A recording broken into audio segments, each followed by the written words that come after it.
Bapak, Ibu, dan Saudara sekalian, firman Tuhan akan kita renungkan dari Mazmur 52 ayat 1 demikian.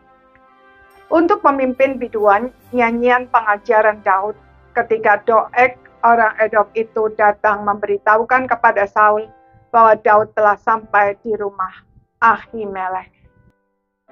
Saudara-saudara sekalian, mencari kesempatan dalam kesempitan atau mengail di air keruh adalah perbuatan yang sangat tidak terpuji, bahkan sebuah kejahatan. Sehingga Lembaga Alkitab Indonesia memberi judul Mazmur ini hukuman terhadap orang fasik. Itulah yang dilakukan oleh Doeg terhadap Daud. Karena tuduhan Doeg yang tidak berdasar, Ahimelek dan seluruh keluarganya dibunuh oleh Saul. Pada saat itu Daud sedang melarikan diri dari Saul yang berkali-kali berusaha untuk membunuhnya.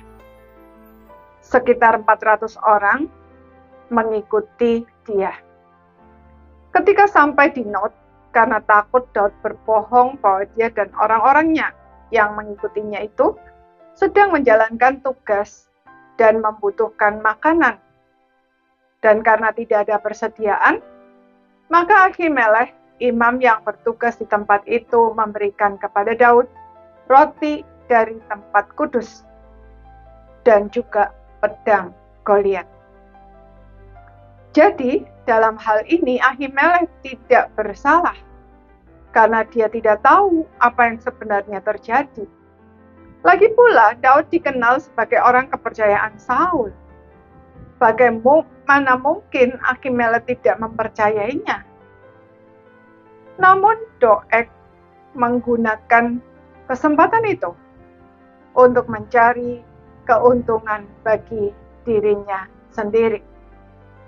Di hadapan Saul, ia memfitnah Ahimelek telah bersekongkol dengan Daud untuk melawan Saul. Ahimelek dan keluarganya akibatnya dibunuh. Tetapi apakah Doeg mendapat keuntungan? Pemazmur berkata bahwa Allah akan merobohkan dia untuk seterusnya. Ia akan merebut dan mencabutnya dari dalam kemah, membantunya dalam negeri orang-orang hidup. Dengan demikian, orang benar akan melihatnya dan menjadi takut.